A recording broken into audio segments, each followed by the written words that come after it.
Perkenalkan, nama saya Lutfiah Khansa, saya dari fase F MPLB. Perkenalkan, saya Siti Fatimah Ayuningsih dari fase F MPLB. Perkenalkan, saya Mutiara Salma dari fase F MPLB. Perkenalkan, nama saya Vina Fitriani Agustin dari fase F Perhotelan.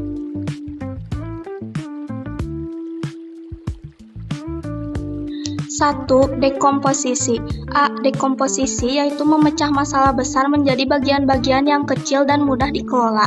Masalah keseluruhan yaitu mendeteksi dan membatasi spam email, dipecah menjadi bagian-bagian tugas yang lebih sederhana. 1. Pengumpulan data pesan email beserta keterangan apakah itu spam atau sah. 2. Pemeriksaan isi pesan, alamat, pengirim, judul, dan lampiran. 3. Pencarian ciri-ciri yang membedakan spam dengan pesan sah. 4. Penyusunan aturan untuk menentukan status pesan. 5. Pengujian keakuratan sistem dan perbaikannya. 6. Yaitu terakhir penyimpanan dan pembaruan data pola spam baru. 2. Pengenalan pola. Pengenalan pola mencari kesamaan, perbedaan, atau pola berulang dari data yang ada. Mengamati ciri-ciri yang sering muncul pada pesan spam maupun pesan sah, antara lain. Kata-kata atau frasa yang sering dipakai pada spam, misal hadiah gratis, transfer segera, klik tautan ini.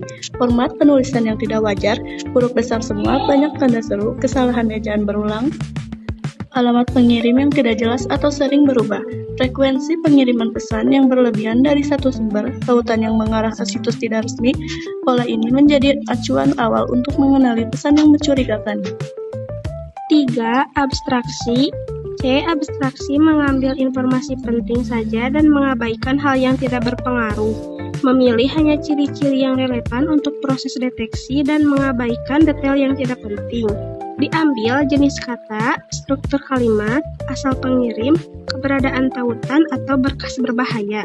Diabaikan nama penerima, waktu kirim yang tidak mencurigakan, isi percakapan pribadi yang tidak mengandung unsur spam dengan abstraksi. Sistem tidak terganggu oleh detail yang tidak berhubungan dan dapat fokus pada indikator utama spam. 4. Algoritma. Algoritma atau menyusun langkah-langkah urut, jelas, dan dapat diulang untuk menyelesaikan masalah. Menyusun urutan kerja yang pasti untuk di setiap pesan yang masuk. 1. Terima data pesan email yang masuk. 2. Ambil data penting seperti judul, pengirim, isi pesan, dan lampiran. 3. Cocokkan ciri-ciri pesan dengan pola spam yang sudah diketahui. 4. Hitung tingkat kecurigaan pesan berdasarkan kecocokan pola. 5. Jika tingkat kecurigaan melebihi batas yang ditentukan, maka tandai sebagai spam dan pindahkan ke folder karantina. 6. Jika tidak, maka nyatakan sebagai pesan sah dan tampilkan pada kotak masuk. Terakhir, simpan hasil pengecekan untuk melatih kembali sistem jika ada kesalahan. Kesimpulan, penerapan berpikir komputasional membantu sistem mendeteksi email spam dengan lebih cepat dan akurat melalui proses memecah masalah, mengenali pola, memilih informasi penting, dan menjalankan langkah-langkah yang teratur.